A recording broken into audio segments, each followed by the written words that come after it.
Now, the first thing you need in order to hit $10,000 a month as a student is the right vehicle. And let me tell you what I mean. You see, the thing is, you need a means, you need an opportunity that is big enough, but not too risky, that you can actually achieve $10,000 a month as a student. Now, I will say that $10,000 a month, and I'm really not trying to be insensitive here. I understand that I was a fringe case. I hit $10,000 a month when I was 17 years old, but I'm going to talk about that a little later on in this video and how I actually got to that place. I hit $10,000 a month when I was 17 years old, and by the end of that year, before I turned 18, I was hitting $30,000 to $40,000 a month. So I'm speaking here from experience. You need a vehicle, a way that you can make that sort of money, but a way in which you're not going to risk losing all of the money that you do have. So the first thing that I will tell you is trading is out the window. I'm going to be very honest with you. There's a lot of traders out there that are trying to sell you BS, because when you sign up with their little affiliate link and you get here $10 free, blah, blah, blah. When you lose money, that's actually where they make money. They don't make money on the little $10 or $20 sign up that they get when you join. They make money when you lose. They're literally incentivized for you to lose. And listen, that's just the honest truth of it. Even if you have $1,000, for you to take $1,000 and turn that into $10,000 or $20,000 in a single year is actually very difficult. The amount of successful trades, the average of all those successful trades is very, very difficult. Whereas for you to take $1,000 and invest that into starting a very lean online business, I mean, by the end of the year, you're talking tens of thousands of dollars. I don't think realistically you're going to hit hundreds of thousands of dollars in your first year.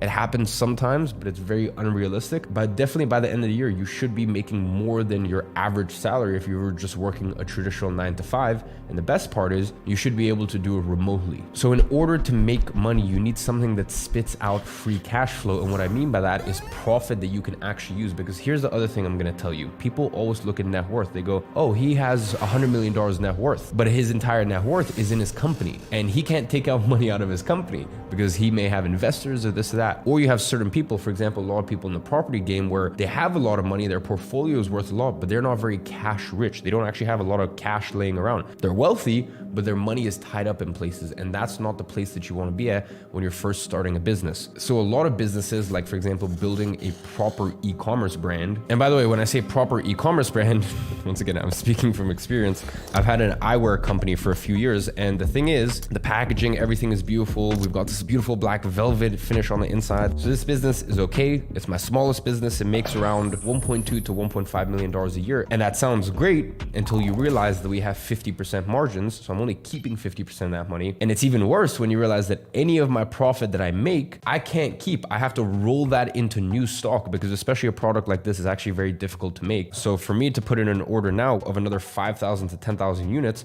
I may only get that in 3, 4, 5 months, depending on the time of the year. So even though someone would look at it and go, that's a $1.5 million a year business at 50% margins, you never actually get to keep that profit because you always have to reinvest into the business.